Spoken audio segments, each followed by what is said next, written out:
Hey everyone. Of course, I wish you well during these complicated times, pandemic and otherwise. That you're safe and optimistic through it all, however involved you may be. But anyway, September recently ended, so time to talk a little bit about what I got over the month. First on Blu-ray from Viz is JoJo's Bizarre Adventure, technically set 6, but kind of relaunched in a way under Golden Wind set 1. The first 20 episodes of the Golden Wind season, taking place just a couple years after Diamond is Unbreakable in 2001, Italy. The illegitimate son of Dio and thus technically Jonathan Joestar, Giorno Giovanna, hopes to gain status within the Passione Mafia to influence it more towards the side of good instead of course, the suffering and corruption that they deal in. So he becomes part of a team of stand users, fights enemies along the way. It also actually provides a pretty nice look at some real-world locations in Italy. Naples, Pompeii, and so on. I am really happy with this package, although I'm a little bit bummed out that it's redesigned from the previous 5 sets and the physical extras are kind of getting slimmed down. Again, no art cards, and the art collection booklet is fewer pages. So it's kind of a change of design pace, but still happy to have, more of this fun, action-packed anime. Set that there. Of course, from Wizards of the Coast, another 6 booster packs from the Transformers trading card game. 3 from Wave 4 Siege 2, and 3 from Wave 5 Titan Masters Attack.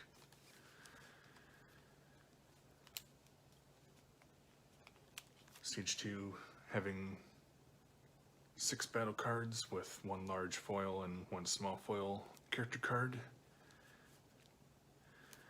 And Titan Masters Attack, again having 6 battle cards and 2 foil character cards, either 1 small head and 1 large body, or 1 large foil character card with a stratagem card. And amongst those picks are, again I have them written down here, the tank portion of Skytread with, again, a lot of extras. Extras of Raider Nightflight, Sergeant Barricade, Raider Ratbat, Raider Spinister, and Raider Sights. Then with Titan Masters Attack, got extras of Horrible, the Weapons Cache stratagem card, but then Flameout, Crankcase, Megatron, and Doomshot. So, not quite the best draws for character cards and stuff, but yeah, still happy to keep collecting. A new Criterion release on Blu-ray, There is Beau Travail, released in 1999, directed by Claire Denis. I haven't watched it yet, and I'm not familiar with the story it's based on. Herman Melville's Billy Budd Sailor. But it seems like a pretty personal drama centered on a sergeant and young recruit amongst the French Foreign Legion in Djibouti. Again, heard really nice things about this, and gave it a blind buy.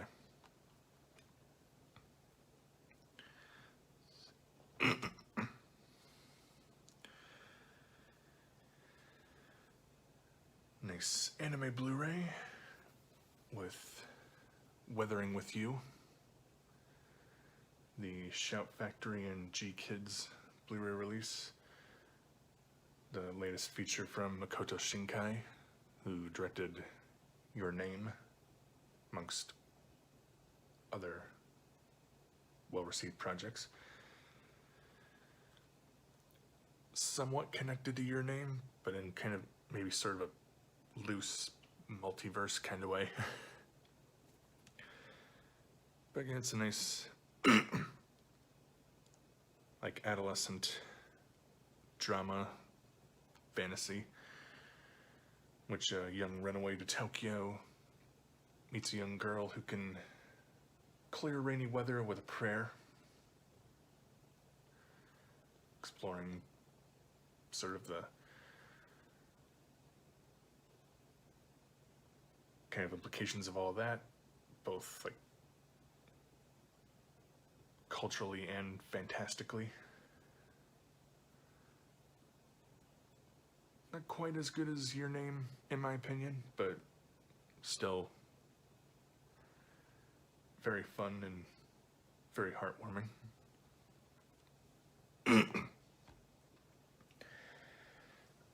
Big Transformers release over here with Scorponok from War for Cybertron Earthrise. The updated version of the classic 1987 Decepticon Citybot. Turns from robot to Scorpion to Battle Fortress. Very versatile playability with smaller figures like Micromasters and Battlemasters. As well as now has the kind of the updated Headmaster gimmick of a small Lord Zarak turning into a larger, what I consider Mega Zarak, then into Scorponok's head.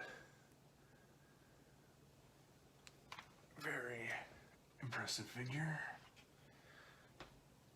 And also to connect with Earthrise play features, comes with 3 little blast effects parts. They can either put together like so, or just arrange around your various figures as you see fit. A lot of fun.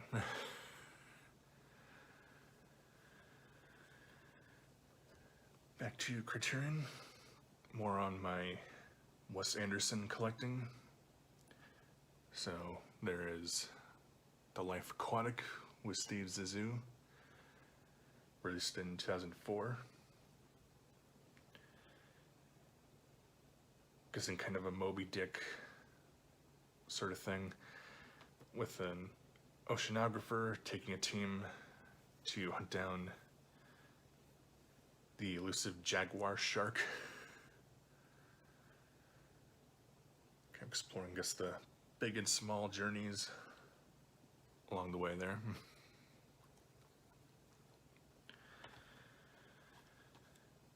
And then the Darjeeling Limited, released in 2007.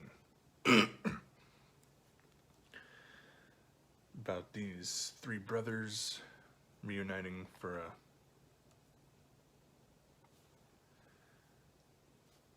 kind of journey across India to sort of move on, find closure after their father's death. And bound to be quirky mix of comedy and drama along the way for both of these. That leaves just two more that I'll be collecting this month. And that'll be it right for now for the releases that are available from Criterion.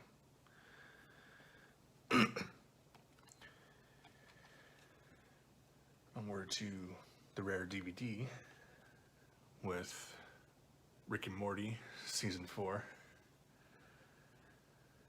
Collecting the next 10 episodes of the series. Not necessarily as big of as much of a standout episode as maybe Season 3's like Pickle Rick one. At least going by titles, there's the distinctive Vat of Acid episode, as it's really called. Of course, it also includes special features, mostly various behind-the-scenes featurettes, little looks behind the scenes. So yeah, continuing the clever and strange world of the show.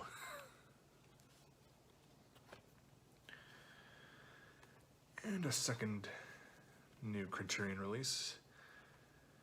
There's the Blu-ray of The Elephant Man, directed by David Lynch, released in 1980. Based on the true story of the disfigured and ostracized Joseph or John Merrick. The exploration of his life, of course, how people think of him. Hoping to look past his unusual appearance. I know it's not the usual David Lynch movie, not extremely surreal or non-linear or something, but I know it's still got its good qualities, so that's definitely worth checking out. Gonna rearrange these back a bit first.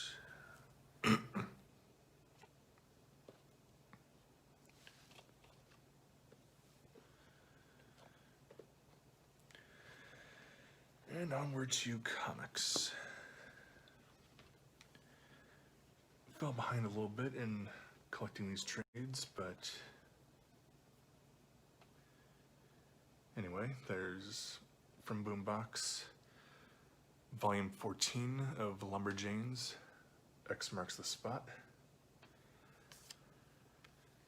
Collecting issues 53 to 56. Written by Shannon Waters and Kat Lay. Illustrated by Dozer Draws. Basically, hopes for a fun treasure hunt gone a little bit wrong in a fantastical way, as you may expect.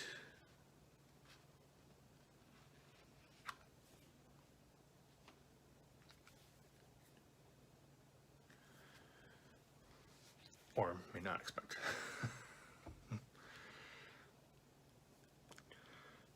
Then really fell behind actually, because there's also Lumberjanes Volume 15, Birthday Smarty, collecting 57 to 60 of the series.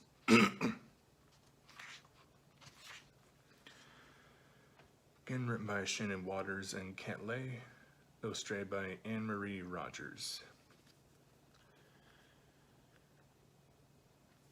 More hijinks of the realistic and adventurous in planning a birthday party.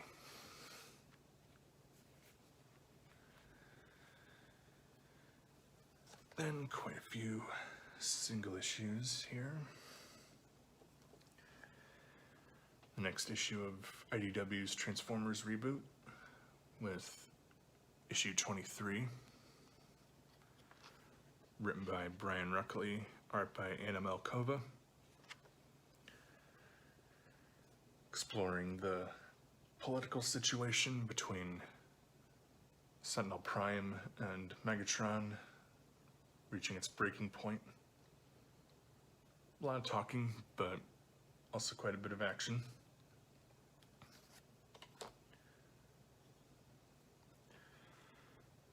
Then the next issues of Transformers Galaxies with issue 9, written by Sam Maggs, art by Beth McGuire Smith, concluding the story with Gage as she hopes to figure out her role, what path she should take as heretic in Shadow here. Hopes to launch a attack of religious extremism against Cybertron.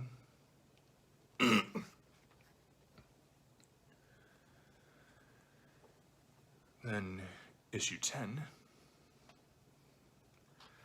written by Brandon Easton, art by Andrew Griffith, starting off a new story with Ultra Magnus and his starship crew searching space for the lost Alpha Trion. So those are nice side stories to the main ongoing. For both IDW and Dark Horse, the final issue, number 4 of the Transformers vs. Terminator crossover, written by David Marriott and John Barber, art by Alex Milne, as the fight of Autobots and actually good Terminator versus Decepticons culminates with action, drama, and not unexpected treachery from Starscream.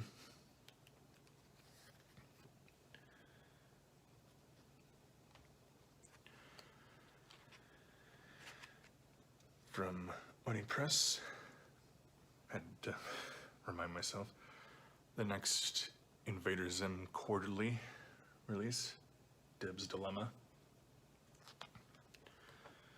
written by Sam Logan, illustrated by Warren Wusnick. Pretty crazy kind of wilderness beginning adventure with Dib at the center.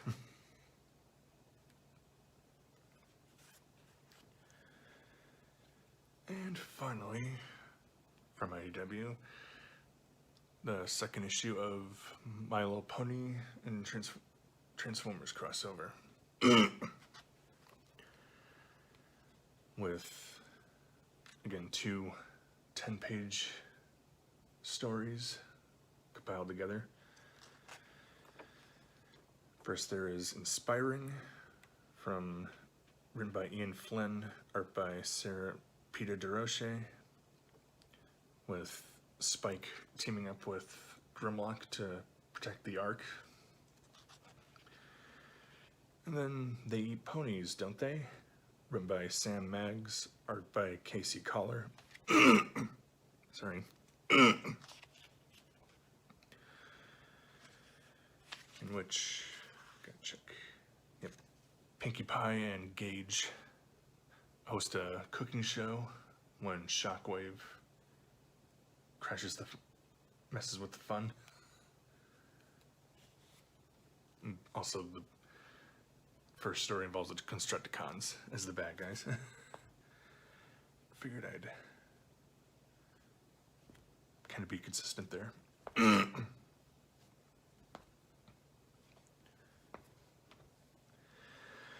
So yeah, quite an assortment this time. Quite a few movies and TV.